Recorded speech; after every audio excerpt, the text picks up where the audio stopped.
자, 오늘은 지난 시간에 1차 세계대전에 대해서 봤는데요. 이어서 오늘은 러시아 혁명에 대해서 공부해 보도록 할게요. 러시아에서 또 한 차례 레볼루션, 이 혁명이 일어났다는 얘기예요. 원래 유럽에서는 영국과 프랑스 같은 국가에서 절대 왕권의 시민들이 저항을 하게 되고 도전을 하면서 왕들을 날려버리는 시민혁명이 일어났잖아요. 그리고 나서 또 산업혁명이 일어났는데 러시아는 이게 조금 늦은 거예요. 늦게나마 이러한 혁명이 일어난 거예요. 근데 늦게나마 러시아에서도 산업이 발전하고 그러다 보니까 공장도 만들어지고 또 공장에서 이제는 일할 노동자들도 점차 증가하게 되겠죠. 옛날엔 전부 다 농사 짓고 있는 농민들이었는데 이제는 노동자 계층이 성장을 하는 거예요. 그러다 보니까 독일의 마르크스가 창시했던 사회주의, 자본주의에 반대했던 자본주의처럼 사유재산을 인정하다 보면은 재산이 많은 사람들은 더 많은 재산을 갖게 되고 재산이 없는 사람들은 몸으로 때워야 되는데 열심히 노동을 해봐야 재산을 많이 모으지 못하는 이러한 자본주의 모순을 비판했던 사회주의가 러시아에 들어오기 시작을 하는 거예요. 그러다 보니까 이제 황제가 통치하는 러시아, 과거의 낡은 황제 중심의 러시아 체제를 비판하는 이러한 노동자들, 농민들, 사회주의자들 또는 자유주의자들이 황제에 대해서 저항을 하기 시작하는 거예요. 당시 러시아에서는요, 황제를 뭐라고 불렀냐면, 러시아 말로, 자르라고 이야기해. 뭐라고요? 자르. 음.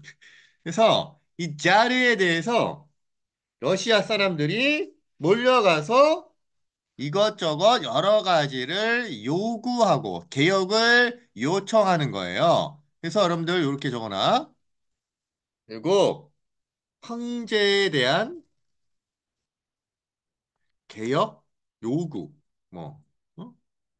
황제에게 이런저런 개혁을 요구하는, 뭐, 이러한 일이 벌어져요. 게다가 또 이 황제가 당시 니콜라이 2세라는 황제였는데, 보통 황제들, 나라의 지도자들은 전쟁을 좋아할까요? 싫어할까요? 전쟁을 좋아해요. 그래서 요즘에 지금 러시아도 전쟁하잖아요. 지금 푸틴 대통령. 전쟁하잖아요. 그리고 또 이스라엘도 지금 정쟁 계속 하잖아요. 근데 이제 전쟁을 하면 좋던 싫던 지도자들을 국민들은 따르게 돼 있나 봐요. 그러다 보니까 이 전쟁을 통해서 지도자들은 자신들의 입지를 다질 수 있다고 생각했는지 당시 러시아의 황제였던 니콜라이 2세도 전쟁을 막 일으켰어요. 그 전쟁이 뭐냐면 러일 전쟁이에요. 아시아의 일뽕 하고 이 전쟁을 이때 당시 치르고 있었는데 문제는 전쟁을 해서 이기면 좋은데 이때 어떤 폐색이 짙어요. 완전 러시아 입장에서는 자존심을 구기는 거예요. 게다가 전쟁에 지다 보니까 자존심만 구기는 것이 아니라 각종 경제적 타격을 입게 되겠죠. 그러다 보니 노동자들 더 살기 힘들어지는 거예요. 임금 받아봐야 물가는 오르고 먹을 거는 없고 배는 고픈데 저 짜르라는 저 XX는 혼자 잘 먹고 잘 살고 떼지처럼 살만 찌고 뭐 이런 식의 황제에 대한 부정적인 비판적인 생각들을 하게 되겠죠. 자, 그래서 이러한 전쟁에 대해서도 빨리 중단해라. 폐색이 짙었던 러일 전쟁의 중단 뭐 이런 것들을 요구하게 됐던 거예요. 그래서 수많은 노동자들, 농민들, 사회주의자들, 자유주의자들이 러시아 궁궐을 향해서 이렇게 모여서 요구하는 집회를 개최했겠죠? 근데 이 러시아 황제 짜르는 이들을 어떻게 했을까요? 무차별 발포를 통해서 싹 다 죽여버린 거예요. 그래서 일요일 날 집회에 나왔던 수많은 러시아 사람들, 이 러시아 민중들에게 발포해서 피바다가 되었던 사건. 자, 이거를 피해 151 사건이라고 하는 거죠. 이게 이제 1900, 연도 중요하지 않지만 참고로 적어두세요. 1905년 이른바 블러드 선데이 사건이 이제 벌어진 거예요. 자, 그래서 결국 황제는 자신들의 이 황제를 비판했던 황제의 여러 가지 개혁을 요구했던 시민들을 싹 다 죽여버리고 나서 이것도 모자라서 자, 어떤 전쟁에 또다시 참여하려고 하냐면 제1차 세계대전에 러시아가 참전을 해요. 우리 1차 대전 지난 시간에 배웠다시피 슬라브족 대표로서 슬라브 큰형님으로서 우리 발칸반도에 있는 세르비아 같은 우리 같은 슬라브족 국가들이 저 게르만 놈들한테 당하고 있다니 이건 안 되지. 해서 1차 세계대전에 러시아가 참전을 하게 됐는데 역시나 이 독일이라는 나라가 아주 독한 국가였죠. 독일과의 동부전선 전투에서 계속 연전 연패를 거듭하는 거예요. 자, 그러다 보니 역시나 경제는 더욱더 악화가 되겠죠. 그래서 야, 안 되겠다. 여전히 전쟁을 강행하는 계속 주장하는 저 짜르 새끼, 저 황제 새끼 좀 이제는 좀 꺼지게 해야겠다. 쫓아내야겠다. 라는 생각을 하게 돼요. 특히 누가 많이 할까요? 농민들과 노동자들이 많이 했겠죠. 근데 이 농민하고 노동자뿐만 아니라 또 다른 계층의 대표들이 농민 노동자와 손을 잡고 대표들끼리 회의를 개최하는 대표자 회의라는 뜻의 소비에트가 구성이 돼요. 자, 그러면 소비에트라는 거는 제 뜻은 대표자 회의라는 건데 대표자 회의예요. 그러면 어떤 대표들이 여기에 모였느냐? 일단 농민들, 노동자들. 자, 근데 여기에 추가로 누가 여기에 참여했냐면 바로 군인이에요. 자, 이 군인들 입장에서는 전쟁 나면 좋아요? 좋을 거 하나도 없죠. 전쟁터에 나가서 총알바지 돼야 되는데. 그래서 이 군인들 역시도 1차 세계대전에 가장 강력하게 반대하는 입장이겠죠. 또 전쟁 때문에 경제 사정 악화되면서 먹고 살기가 더 힘들어졌던 농민 노동자들도 군인과 마찬가지로 전쟁을 반대하는 생각을 그런 주장을 강력하게 했겠죠. 근데 이들이 어떻게 한 거야? 모인 거예요. 자, 이 모인 대표자회를 뭐라고 한다? 소비에트라고 한다. 자, 그러면 이 소비에트가 만들어져서 여기 이제 군인이 있으니까 결국 이 군인들을 짜르 황제 역시도 어떻게 할 수 없었겠죠? 결국 이 대표자 회의 소비에트가 황제를 몰아내고 정부를 만드는데 일단은 갑자기 황제를 쫓아냈기 때문에 임시 정부로 하자. 정식 정부를 수립하기 전까지는 일단 임시 정부를 만들어요. 자, 그 얘기는 뭐냐? 일단 이 짜르 황제는 어떻게 된 거야? 황제를 제거한 거예요. X 꺼져. 자, 그리고 이들이 가장 원했던 거는 뭘까요? 가장 원했던 거는 전쟁의 중단이죠. 근데 임시정부가 1차 세계대전. 자, 여기까지 여러분들 이 짜르를 이렇게 좀 쫓아냈던 거. 자, 요게 바로 이제 3월 달에 일어났기 때문에 3월 혁명이라고 하는 거예요. 3월 혁명. 근데 일반적인 달력은 3월에 일어났기 때문에 3월 혁명이라고 하는데 러시아에서는 달력이 조금 다른가 봐요. 우리나라도 음력이 좀 다르듯이. 그래서 러시아에서는 이게 2월이기 때문에 러시아 역사에서는 2월 혁명이라고 부른대요. 좀 헷갈리죠. 근데 일단 우리 교과서에는 이제 대세에 따른 거예요. 전 세계적인 기준인 3월 달에 일어났기 때문에 3월 혁명이라고 해요. 자, 그러면 결국 3월 혁명은 이 혁명을 통해서 뭐가 무너진 거야? 짜르 체제가 무너진 거예요. 자, 이 소비에트가 큰 역할을 한 거죠. 자, 그러면 임시정부가 가장 먼저 해야 될 거는 뭘까요?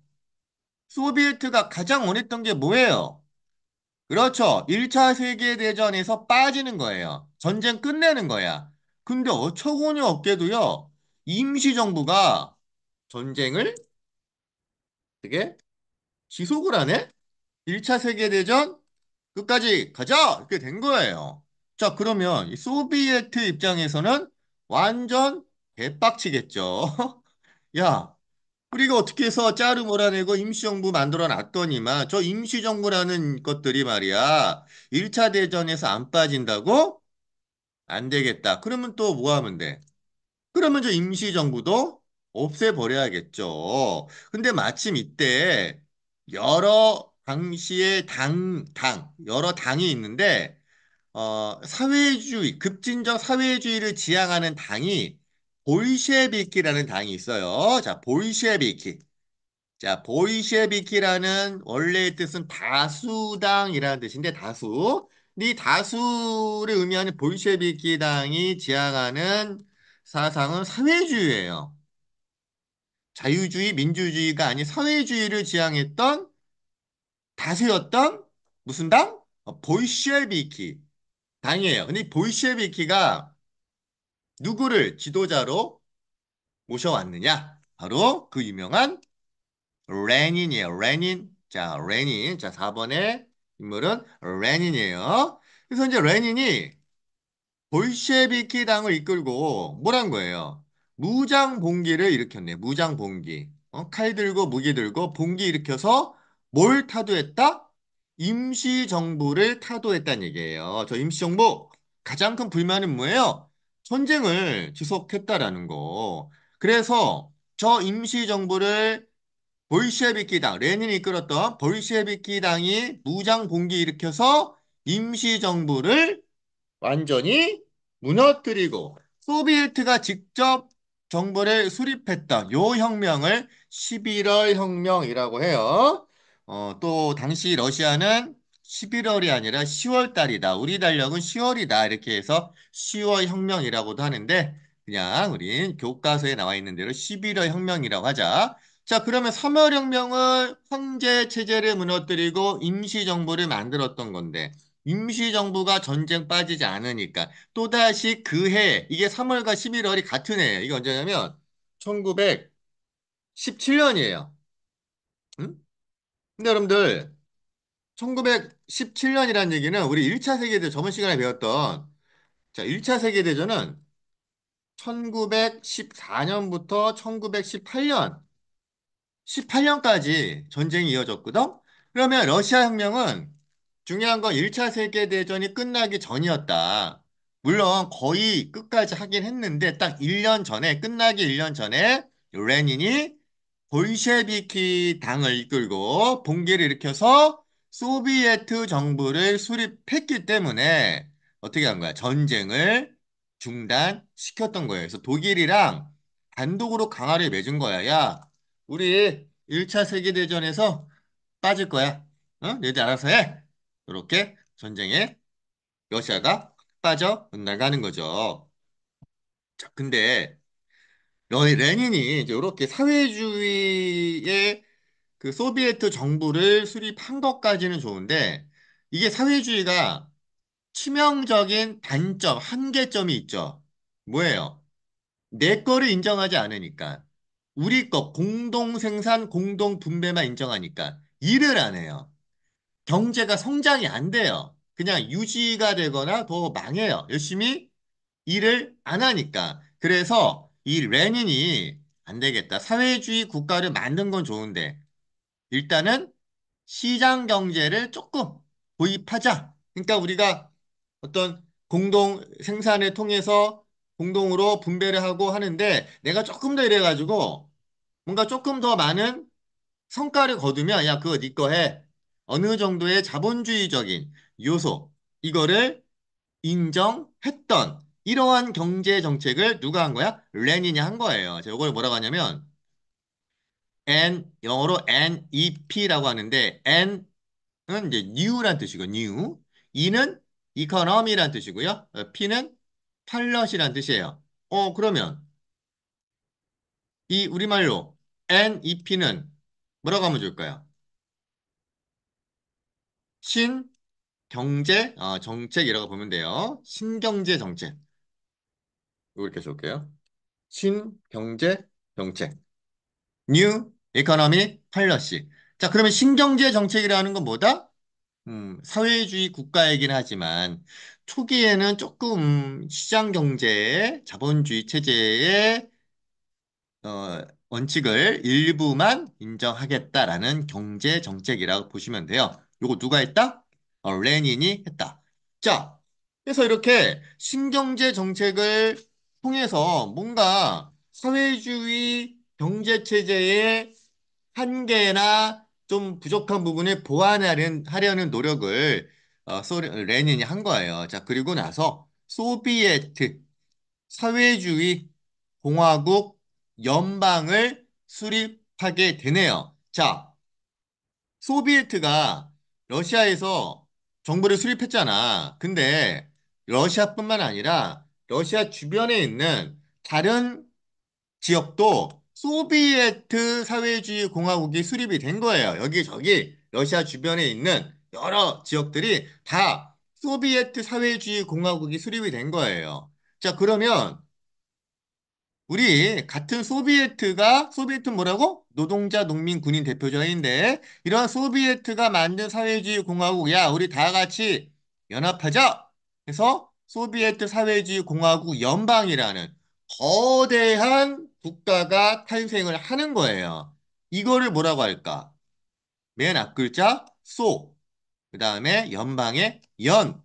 그래서 뭐라고 한다? 소련이라고 하는 거예요. 소련. 어마어마한 러시아도 원래 큰데 러시아 주변에 있는 소비에트 사회주의가 전파가 돼가지고요. 러시아 주변에도 소비에트 사회주의 공화국이 수립되다 보니까 다 하나가 돼버린 거죠. 엄청난 규모의 국가가 이제 수립이 되는 거예요. 근데 문제는 레닌이 갑자기 죽어요. 어? 자, 그러면서 레닌의 뒤를 이어서 누가? 스탈린이 지도자가 되는데 이 스탈린은 아주 쓰레기 같은 새끼예요. 저 거의 어, 거의 히틀러와 맞먹을 정도로 엄청나게 많은 사람들을 다 죽여버리고 자신의 독재 체제를 구축 강화했던 인물이에요. 그러니까 같은 사회주의 국가라 할지라도 자신의 경쟁자라고 볼 수 있는 세력들을 모조리 다 죽여버리는 거예요. 또 자신의 그 사회주의에 조금이라도 딴지를 거는 반대하는 인간도 있으면 잡아다가 완전히 싹 다 씨를 말려버려요. 그래서 이 스탈린은 조금 좀 너무 독재한 그러한 독재자가 아니냐라고 볼 수 있는 거죠. 그래서 지금 러시아 사람들이 레닌은 좋아해도요, 스탈린은 너무 많은 사람들을 죽이고 독재 정치했기 때문에 뭐 이렇게 좋아하는 사람은 별로 없다고 볼 수 있겠네요. 자, 그리고 스탈린은 이제 나중에 또 독재 강화하기 위해서라도 또 전쟁하면 좋잖아요. 그래서 2차 세계 대전에도 적극적으로 스탈린은 참전해서 이 소련이 또 많은 전쟁에 뭐 승리도 거두지만 또 많은 엄청나게 많은 피해를 입기도 해요. 자, 그래서 그 스탈린에 대한 얘기 또 나중에 2차 대전 때 또 나오니까요. 그때 가서 다시 이야기하고요. 그래서 오늘은 이렇게 러시아 혁명에 대한 이야기를 배워봤어요. 자, 그러면 이 유럽에서 이러한 일들이 일어났는데 요때 이제 중국 또 우리 동남아시아, 인도 요 지역의 국가들은 어떻게 되는지 요 얘기는 다음 시간에 이어서 하도록 할게요. 자, 그러면 오늘은 여기까지. 안녕.